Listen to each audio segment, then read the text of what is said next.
नमस्ते दोस्तों। हमने पिछले बार आईपीसी के सेक्शन 1 के बारे में बात की थी, जो बताता है कि आईपीसी क्या है और कहाँ लागू होता है। आज हम बात करेंगे सेक्शन 2 की। ये सेक्शन बताता है कि अगर कोई इंडिया में कोई जुर्म करता है तो उस पर क्या कानून लागू होगा। इसका सीधा सा मतलब है कि अगर कोई व्यक्ति, चाहे वो इंडियन हो या विदेशी, इंडिया की सीमा के अंदर कोई ऐसा काम करता है जो आईपीसी के हिसाब से जुर्म है, तो उसे आईपीसी के तहत ही सजा मिलेगी और किसी और कानून के तहत नहीं।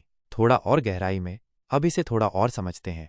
हर व्यक्ति, इसका मतलब है कि ये कानून सबके लिए बराबर है, चाहे कोई इंडियन नागरिक हो या कोई विदेशी जो इंडिया में रह रहा हो या घूमने आया हो। अगर वो इंडिया में कोई जुर्म करता है तो उस पर आईपीसी ही लागू होगा। कोई ये नहीं कह सकता कि मैं तो विदेशी हूं, मुझ पर यह कानून लागू नहीं होता। भारत के भीतर, विद इन इंडिया, ये बहुत जरूरी है। सेक्शन 2 सिर्फ उन जुर्मों पर लागू होता है जो इंडिया की सीमा के अंदर किए गए हों। अगर कोई इंडिया के बाहर कोई जुर्म करता है तो उस पर सेक्शन 2 लागू नहीं होगा। उसके लिए आईपीसी के सेक्शन 3 और 4 हैं, जिनके बारे में हम बाद में बात करेंगे। इसी संहिता के अधीन दंडनीय होगा, shall be liable to punishment under this code. इसका मतलब है कि अगर किसी ने इंडिया में कोई जुर्म किया है तो उसे सिर्फ आईपीसी के हिसाब से ही सजा मिलेगी, कोई और कानून उस पर लागू नहीं होगा। आईपीसी में हर जुर्म के लिए अलग अलग सजा बताई गई है, जैसे कि जुर्माना, जेल या दोनों। मान लो एक विदेशी टूरिस्ट इंडिया घूमने आता है और यहाँ पर किसी का पर्स चुरा लेता है, तो उस टूरिस्ट पर आईपीसी के तहत चोरी का मुकदमा चलेगा और उसे आईपीसी में बताई गई सजा मिलेगी।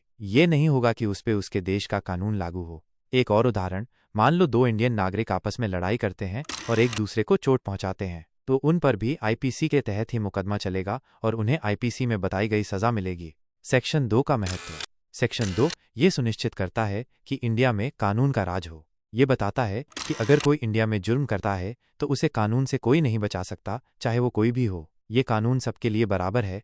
और भी आसान भाषा में, मान लो इंडिया एक घर है, तो सेक्शन 2 कहता है कि इस घर में जो भी रहेगा उसे इस घर के नियमों का पालन करना होगा। अगर कोई नियम तोड़ेगा तो उसे इस घर के नियमों के हिसाब से ही सजा मिलेगी, चाहे वो इस घर का सदस्य हो या मेहमान। तो बस सेक्शन 2 बहुत ही सीधा सा है, पर बहुत जरूरी है। ये बताता है कि इंडिया में जुर्म करने पर क्या होगा।